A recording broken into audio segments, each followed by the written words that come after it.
Welcome to our channel study point. तो आज हम पढ़ने वाले हैं मैथ क्लास 10 का चैप्टर नंबर 2 जो कि है पॉलिनोमियल।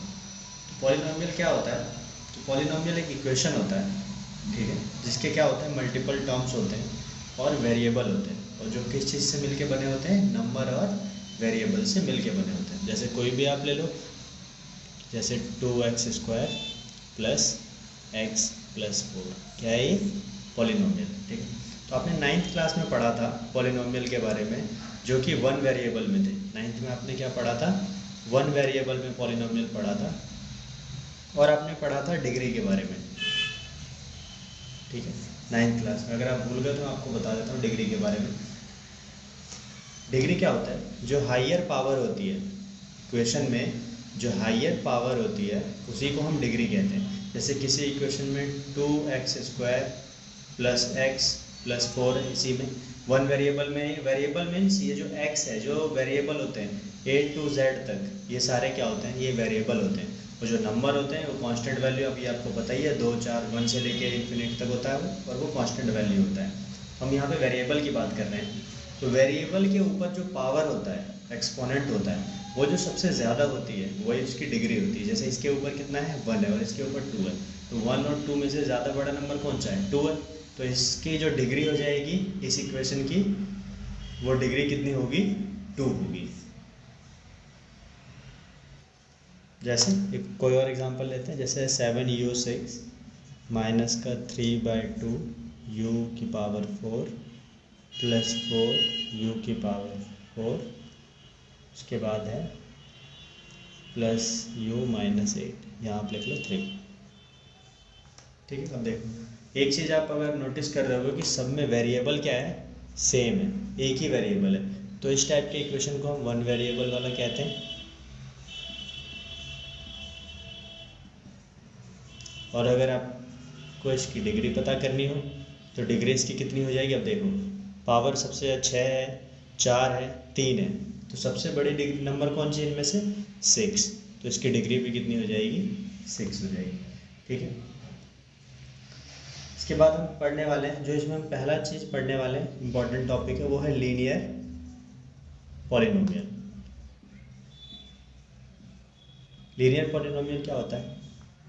ऐसा पॉलिनोमियल जिसकी डिग्री कितनी हो? 1 हो। डिग्री कितनी हो? 1 हो। जैसे कि x प्लस 4 2x माइनस 3, इसकी पावर कितनी है? 1। इसकी पावर कितनी है? 1। तो डिग्री यहाँ पे कितनी है? दोनों जगहों पे डिग्री 1 है, तो इसी को हम लीनियर पॉलिनोमियल बोलेंगे। इसके बाद आता है क्वाड्रेटिक।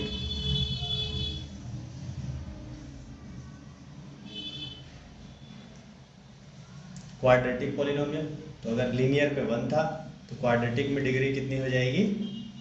डिग्री हो जाएगी 2। एग्जाम्पल देख लेते हैं, जैसे कि 2x² माइनस का x प्लस 4। अभी हम एक ही डिग्री वाला पढ़ रहे हैं, सॉरी, अभी हम एक ही वेरिएबल वाला पढ़ रहे हैं। और डिग्री देखो, अगर यहाँ पे 2 है और यहाँ पे 1 है, तो बड़ी वाली कौन सी नंबर है? 2, तो इसकी डिग्री कितनी हो जाएगी? 2। तो इस टाइप को हम क्वाड्रेटिक कहते हैं। और लीनियर और क्वाड्रेटिक के बाद जो थर्ड आता है वो होता है क्यूबिक।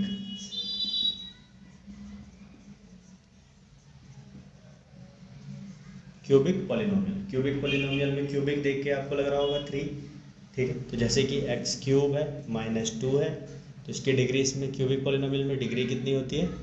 3। तो जो 3 डिग्री वाले जो भी इक्वेशन होंगे उसको हम क्यूबिक पॉलिनोमियल बोलेंगे, या आप यूँ कहो 3 डिग्री वाले जो पॉलिनोमियल होंगे उसको हम क्यूबिक पॉलिनोमियल बोलेंगे, या फिर दूसरे लफ्ज़ों में ऐसे पॉलिनोमियल जिसकी डिग्री 3 हो उसको हम क्यूबिक पॉलिनोमियल बोलेंगे। जो भी चीज़ आप समझना चाहते हो, जो आपको ईजी लगता है, आप उस तरीके से पढ़ लो। जैसे कि है y³ माइनस y² प्लस का 2y प्लस का 7, तो हाँ, ये डिग्री कितनी है? 3। तो ये कौन सा पॉलिनोमियल हो जाएगा? ये क्यूबिक पॉलिनोमियल हो जाएगा। नेक्स्ट टॉपिक जो हम पढ़ने वाले हैं, वो हम पढ़ने वाले हैं zero of a polynomial.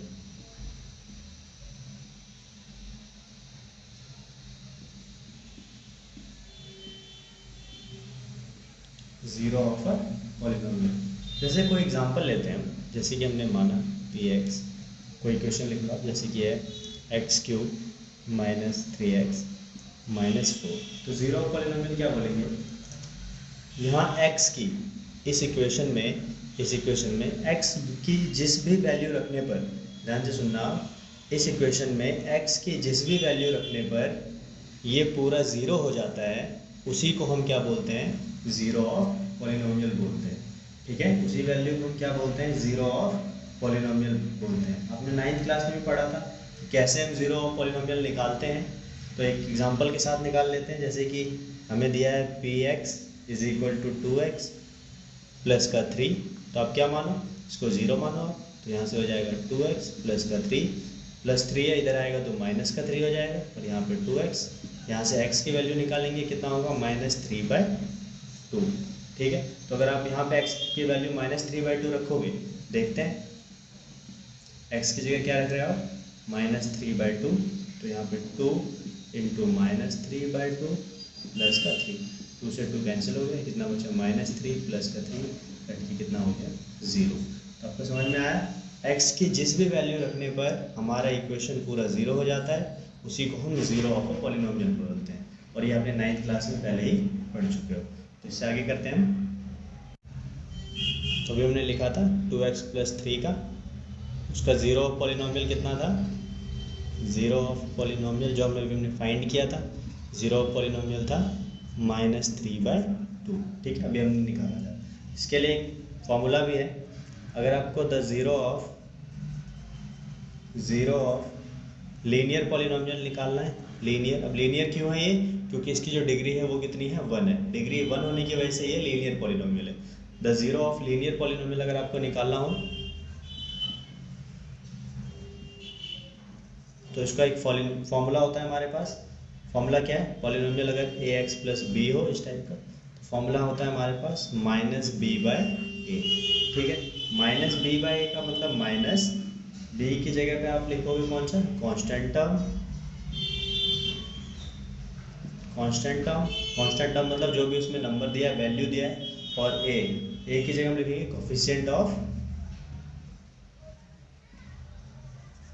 x का कोफिशिएंट। अब देखो कांस्टेंट टर्म, इस वाले इक्वेशन में कांस्टेंट टर्म क्या है हमारा, 3 है, और यहाँ माइनस लगा तो -3। कोफिशिएंट ऑफ x का कोफिशिएंट क्या है, कोफिशिएंट क्या होता है, जो भी नंबर वेरिएबल से मल्टीप्लाई हो रहा होता है।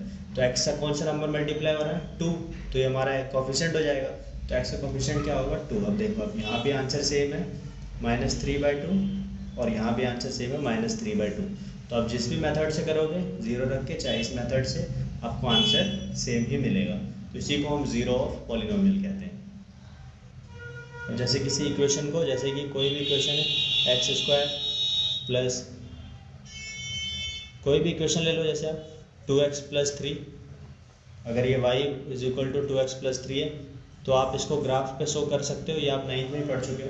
ठीक है, या फिर अगर आप y is equal to ax plus b दिया है, कुछ भी दिया है, y minus ax is equal to b दिया है, तो ये सारे ही आप ग्राफ पे पहले ही पुट करना सीख चुके हो, आप 9th में ही सीख चुके हो, आगे पढ़ेंगे।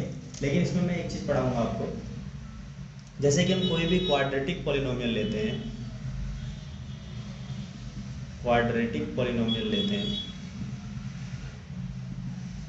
जैसे हमारे पास x² -3x -4। ठीक, आपको एक बुक में भी मिलेगा, आप देखना, बुक में एक एग्जांपल दिया हुआ इस टाइप का। अगर इस टाइप का अगर आप क्वाड्रेटिक पॉलिनोमियल लेते हो, तो आपका जो ग्राफ बनेगा, ठीक, आपका जो ग्राफ बनेगा वो कैसा बनेगा, वो आपका इस टाइप का बनेगा। ठीक है, इस बात का ध्यान रखना, किसी भी क्वाड्रेटिक पॉलिनोमियल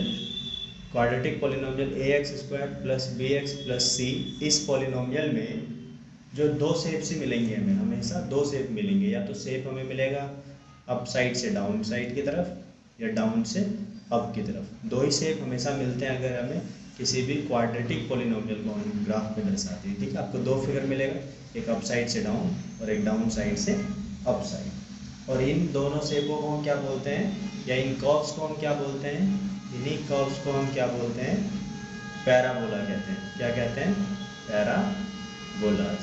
ठीक है, ध्यान में रखना आप ये कि अगर हम किसी भी क्वाड्रेटिक पॉलिनोमियल को ग्राफ पे शो करेंगे तो हमें दो शेप मिलेगा, या तो अप साइड से डाउन साइड, या डाउन से अप साइड, उल्टा यू सीधा यू। ठीक है, और इन्हीं कर्व्स को हम क्या बोलते हैं, इन्हीं कर्व्स को हम पैराबोलास कहते हैं। क्या कहते हैं, पैराबोलास कहते हैं। इसके बाद जो एक और टॉपिक है जो एक्सरसाइज में दिया हुआ है आपको 2.1 में, उससे पहले मैं एक चीज़ पढ़ा देना चाहता हूँ। अगर किसी भी ग्राफ में, ठीक है, किसी भी ग्राफ में अगर आपको नंबर ऑफ ज़ीरोज़ बताना है, ठीक है, इस ग्राफ को देख के अगर आपको नंबर ऑफ ज़ीरोज़ बताना है तो आप क्या करोगे, अगर कोई कर्व दिया हुआ है ऐसे करके, कोई कर्व दिया ऐसे करके, तो आपको क्या करना है, ये कर्व जितनी बार भी x पॉइंट को टच कर रहा है, जितनी बार भी या x एक्सेस को टच कर रहा है, x एक्सेस को जितनी बार भी x एक्सेस को टच करेगा नंबर ऑफ ज़ीरोज़ उतने ही हो जाएंगे। अब देखो इस केस में x एक्सेस को कितनी बार टच कर रहा है, 1 2 एंड 3, तो इस फिगर में नंबर ऑफ ज़ीरोज़ कितने होंगे, नंबर ऑफ ज़ीरोज़ कितने होंगे, 3 हो जाएंगे। ठीक है, अगर जैसे एक्सरसाइज में जो क्वेश्चन दिया हुआ है, पहला क्वेश्चन एक्सरसाइज का है वो इस टाइप का है, कोई x है, x डैश है क्योंकि माइनस के लिए हम डैश यूज़ कर रहे हैं, y डैश, एक ऐसा फिगर है।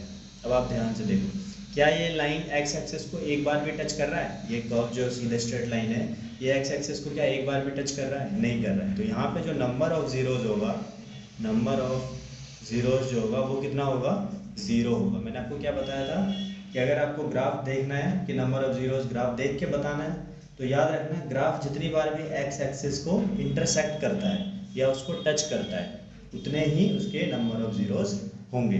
तो पहले क्वेश्चन में जो ये एक बार भी x एक्सिस को टच नहीं करता, y एक्सिस को करता है लेकिन y से हमें लेना देना नहीं है, हमें लेना देना किससे, x से। तो एक बार भी x एक्सिस को टच नहीं करता है, इसलिए नंबर ऑफ ज़ीरोज़ इस केस में हमारे पास कितने होंगे, 0 होंगे। जो दूसरा क्वेश्चन है वो हमारा कुछ इस टाइप का है,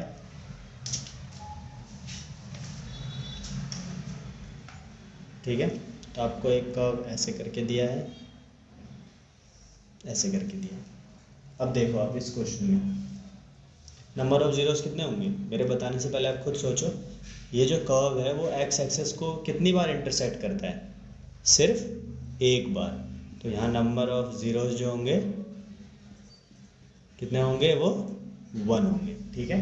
इसके बाद जो नेक्स्ट है इसी में वो कुछ इस टाइप का है, x एक्सेस मैं लिख नहीं रहा हूँ वो आप समझ लेना। अगर कुछ ऐसा कर्व करके दिया है हमें,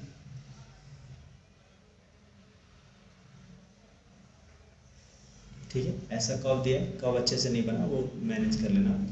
तो ये एक बार यहाँ टच कर रहा है, एक बार यहाँ और एक बार यहाँ, तो इस केस में जो नंबर ऑफ ज़ीरोज़ है वो कितने हो जाएंगे, नंबर ऑफ ज़ीरोज़ 1 2 3, तो नंबर ऑफ ज़ीरोज़ कितने होंगे, 3 होंगे। एक और जो फिगर दिया है हमें वो दिया है,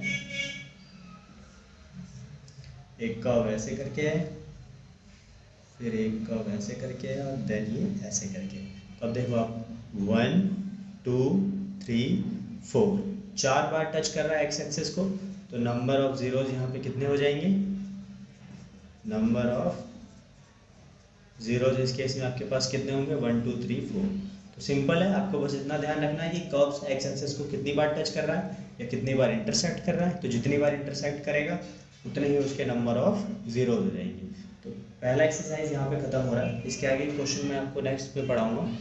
तब तक जो मैंने पढ़ा है उसका रिवीजन करना, नंबर ऑफ ज़ीरोज़ करना 9th क्लास के, ताकि आपको जो पुराने पढ़ेगा वो आपको दोबारा से याद हो जाए, ठीक है। अगर कोई प्रॉब्लम हो, आपको कोई क्वेश्चन समझ ना आया हो तो आप इंस्टा पे DM कर सकते हैं या कमेंट सेक्शन में बता सकते हैं।